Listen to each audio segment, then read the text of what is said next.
What's going on, everybody? C4 here. Welcome back to the channel. Today we're doing my very first Philadelphia Eagles mock draft. I just woke up and I was like, I do not feel whatsoever like playing a football video game today. I already have to record a rebuild for tomorrow's video. So I was like, you know what? I'm working on my draft class spreadsheets. I'm in that draft mood, but I don't want to release another full NFL mock draft until after the college football playoffs.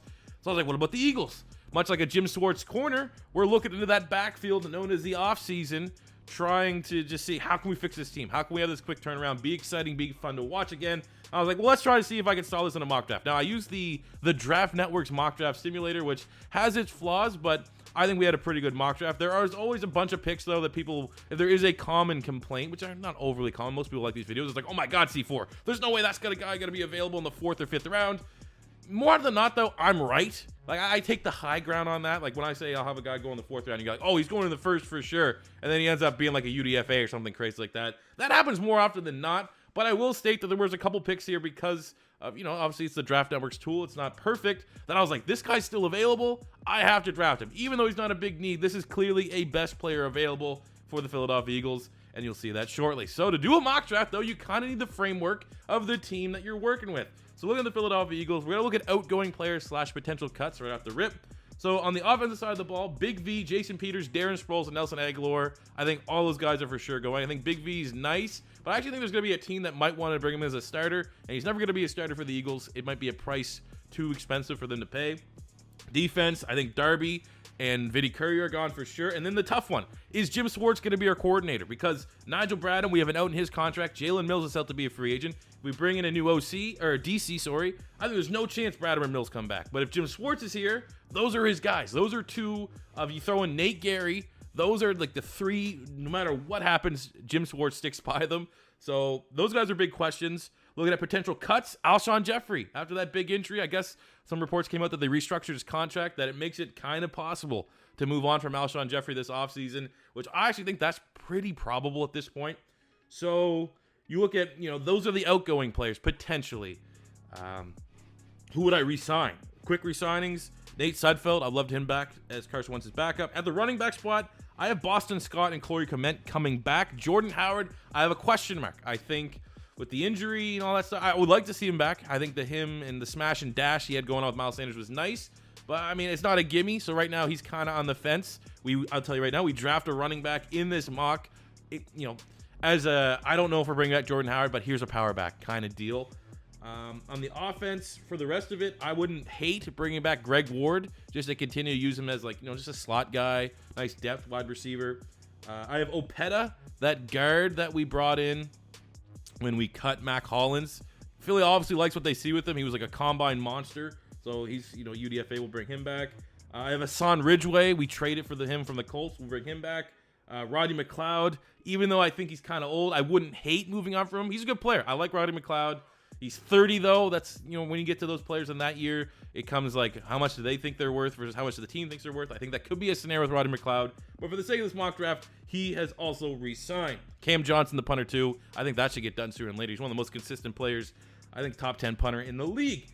So that's how the roster kind of shapes up for signings.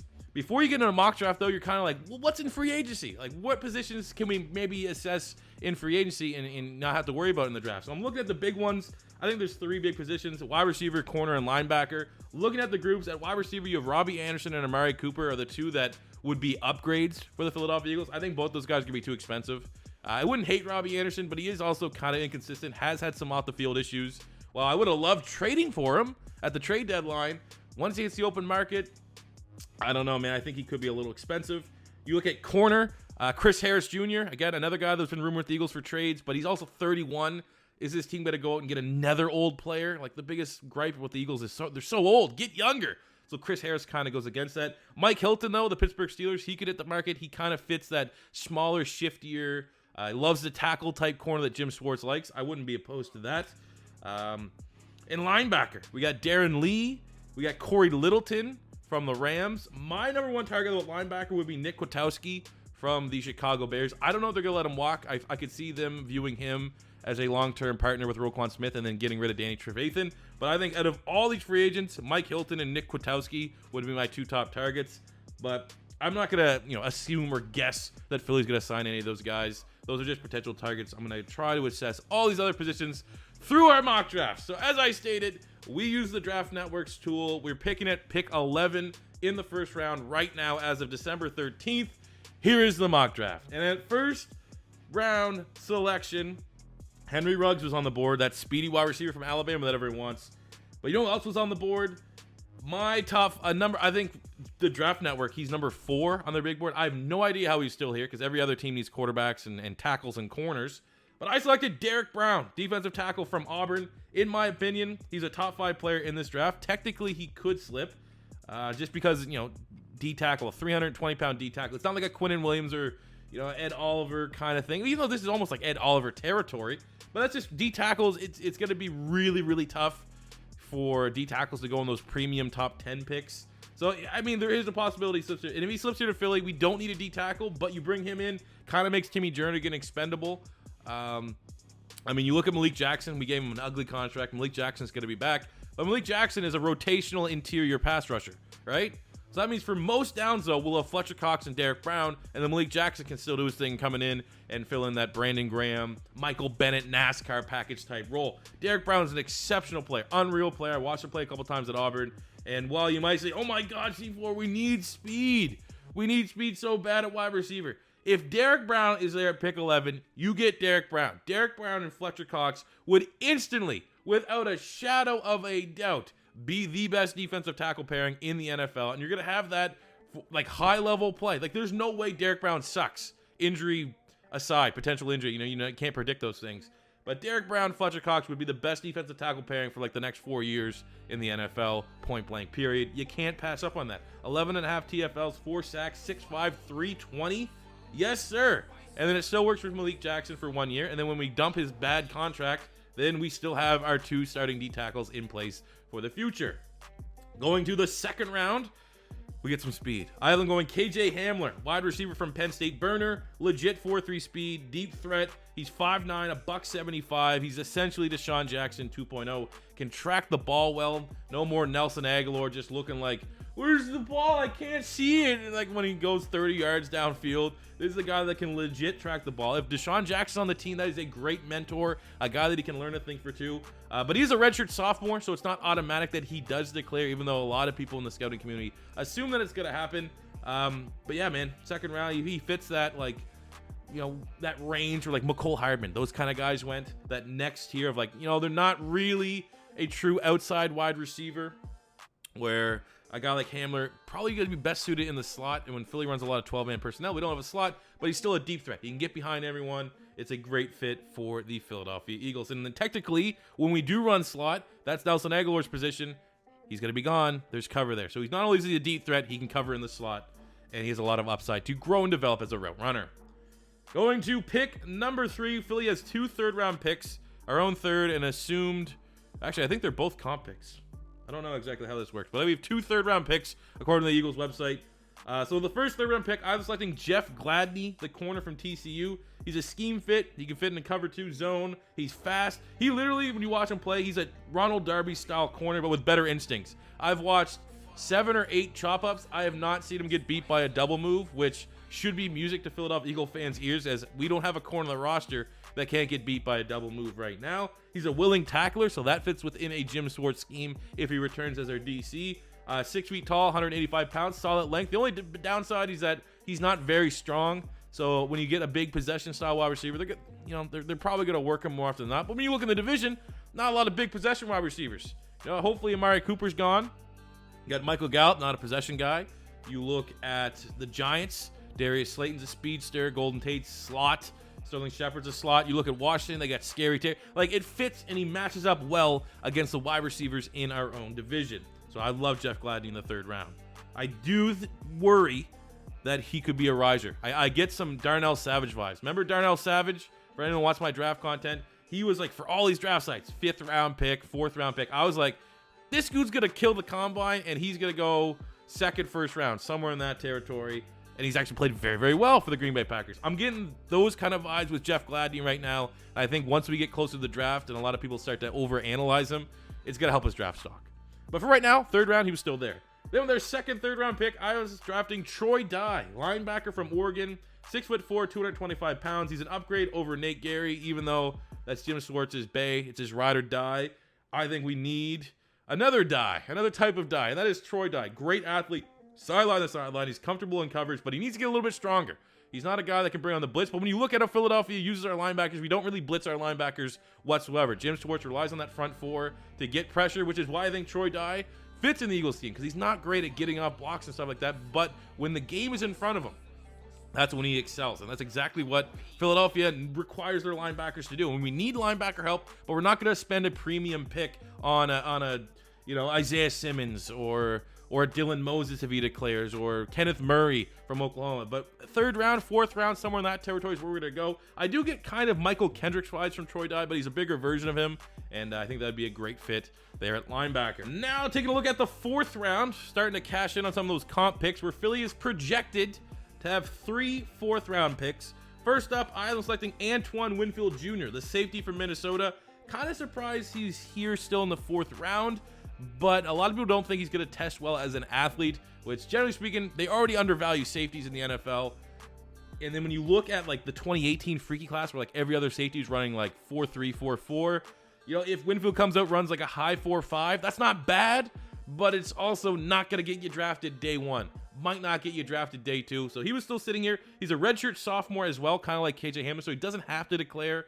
But he's had like 2 medical redshirt years, so he's kind of old. I expect him to declare, especially because he has 7 interceptions in 2019. But again, I think you look at someone like Antoine Winfield, kind of fits that Rasul Douglas mold. Rasul Douglas had like 7 or 8 interceptions his final year at West Virginia, but because he wasn't an A-tier athlete, wasn't a great athlete, he slipped to the Philadelphia Eagles. What, third round, late third, early fourth? So I feel like the same kind of situation can go for Winfield. And at least Rasul he was a corner. That's still like a premium position. Safety, not so much, a little bit undervalued. But when I look at Winfield Jr., I think he's a perfect candidate to learn and grow under Malcolm Jenkins. I think he has really, really good instincts. Obviously, he has that lineage.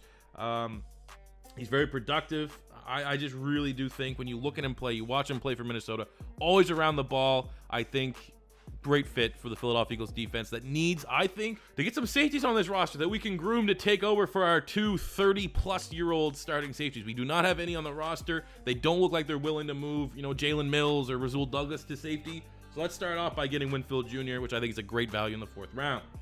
Now with our second fourth-round pick, I was selecting Zach Moss, running back from Utah, one of my favorite players in this draft class. I don't care if he runs slow. I don't care any of that thing. He's 5'11", 225. He is the plan if Jordan Howard does not resign. You need to pair some power with Miles Sanders. If we're going to have Boston Scott be that Darren Sproles guy, you need the power guy. You need the ball of knives, and that is what Zach Moss is. He looks for content. He also had 64 receptions in his career at Utah, so he's not just like a guy with brick hands or has a perception that he can't catch the ball. So yeah, if we lose Jordan Howard, it might be a little like, oh man, I kind of like Jordan Howard. But if we can get someone like Zach Moss, he's younger, a lot more upside, and he's more cheap. Going to our final fourth-round pick, I was selecting Cole Van Lanen, offensive tackle from Wisconsin. He was a first-team Big Ten by Pro Football Focus in 2018, but he's a classic Doug Peterson power offensive lineman pick. Big maulers. Matt Pryor's a mauler. Jordan Mailata's a mauler. Big V's a mauler. Pretty much every offensive lineman that we've got in the building has been a mauler, which is kind of weird because Lane Johnson and Jason Kelsey, who were here before Doug, are like finesse style. I mean, Lane Johnson's really, really strong when he's on that sauce, but generally speaking, Lane Johnson and Jason Kelsey are like that finesse style offensive lineman. But Doug has shown since he's been in charge, he wants the big, powerful guys. When you look at tackle, if we're losing Big V, we need that swing tackle. Tackles play a lot here in Philadelphia. We rely on our depth. And I think a guy like Van Lanen would bring that depth. And he's, it's a Wisconsin offensive lineman. You can't go wrong with them. Pretty much every one of them is at least a decent NFL starter. Going to the fifth round, our Phillies projected to have 2 fifth-round picks. First up, I was selecting Denzel Mims, wide receiver from Baylor. If you follow me on Twitter, you know I am a Denzel Mims homer. He is a high school track star, terrific jump ball, insane catch radius, and he's fast, even though he's 6'3", 215. So technically, if Howie and Doug wanted those 2 big wide receivers, they thought they would have it in JJ and Alshon. If Alshon goes, you still have JJ. And then you throw in someone like Denzel Mims, who's 6'3", brings that length, but he's probably legit 4.4 speed. I'm not going to say he's 4.40 or something like that because that would be insane. Like, you'd be almost getting in DK Metcalf territory. But I could see him running like 4.48, 4.49, which is more than enough speed way faster than what we had in Aguilar, way faster than what we had in Alshon Jeffrey, clearly. 945 yards, 11 touchdowns in 2019. He's been productive every single year at Baylor, and I would love to have him. If he gets drafted, I'm getting his jersey. I don't even care if he's going to play. I don't even care if somehow some way he ends up on the bubble. I'm such a homer of Denzel Mims. I've tweeted enough about him. I would get an Eagles jersey if he got drafted by the Philadelphia Eagles. Second, 5th round pick. I was selecting Stanford Samuels III, corner from Florida State. There's 2 corners in this year's draft class that are the perfect fits for Jim Schwartz's scheme. One is Jalen Johnson, the corner of Utah. He was gone. He was already off the board. 2 is Stanford Samuels from Florida State. He's going to be a lot more available. He's going to be a day 3 pick. He literally plays like Jalen Mills, like always looking in the backfield. Every trait and instinct that he has fits Jim Schwartz's scheme. He's a little bit more athletic than what we've had in Jalen Mills or Rasul Douglas. So that's why I kind of it matches up, especially if they're going to be reshuffling the secondary, which when you look at the secondary, when they grade out the secondary in the offseason, they're probably going to say, we need to change some stuff up here. We need to get some fresh blood. And for a 3rd day pick, a guy like Stanford Samuels from Florida State fits that mold. 6 interceptions in the last 2 years, so he's been productive. The only downside, he doesn't like to tackle. So he's the perfect Jim Schwartz corner in every area except tackling. I think they'd make an exception. And then finish up the draft in the 6th round, I was selecting Antoine Brooks, safety from Maryland. Much like Darnell Savage last year, I actually love terrapin safeties. Brooks is a great athlete. He can play in the box. I think he could eventually be groomed to be a Rodney McLeod replacement once he starts to refine the technical aspects of his game, his footwork, and really honing in on his coverage ability. But as far as like a box safety, tackling, sideline, like he's almost an extra linebacker. And for how much Philly likes to run a nickel, where we've been using Malcolm Jenkins as a linebacker, just have Brooks be that. Have Jenkins stay back in coverage. He's not as fast as Jenkins, not as fast as he used to be, so don't make him have to catch up all that different ground when he has to pop back from linebacker as a safety, because the corners suck. Just have him stay back there. Have him control the backside of the field, and have someone like Antoine Brooks get subbed in on nickel packages. He's got to probably have, legit 4.4 speed. He's a thumper. He is a great pick for the Philadelphia Eagles defense for what we like to run, and we pretty much live in base nickel, it feels like, more often than not. So yeah, there you have it, guys. I mean, obviously a lot can change. It's still December. There's still a lot of football to go. There still could be drastic changes to where the Philadelphia Eagles end up drafting, especially if they can somehow, some way find a way to win the NFC East. But I just felt like it was something I kind of wanted to talk about today. Test the waters. See what you guys are feeling about these mock drafts for the Philadelphia Eagles and what picks I should get. And you probably just get a, there's obviously some negative Nancy's out here. But let me know what you guys feel about this Philadelphia Eagles mock draft 1.0 in the comment section below. How would you draft differently? Let me know the prospects you really want the Philadelphia Eagles to draft. And that'll do it for me today, guys. Thank you for watching. Rebuild out tomorrow. I think it might be a Ryan Tannehill Tennessee Titans rebuild. Not going to spoil it or not, but it almost 100% is. But thank you guys for watching. As always, your first time stopping by, don't be afraid to hit that subscribe button. Smash the like button if you enjoyed. And until next time, it's C4 saying peace out.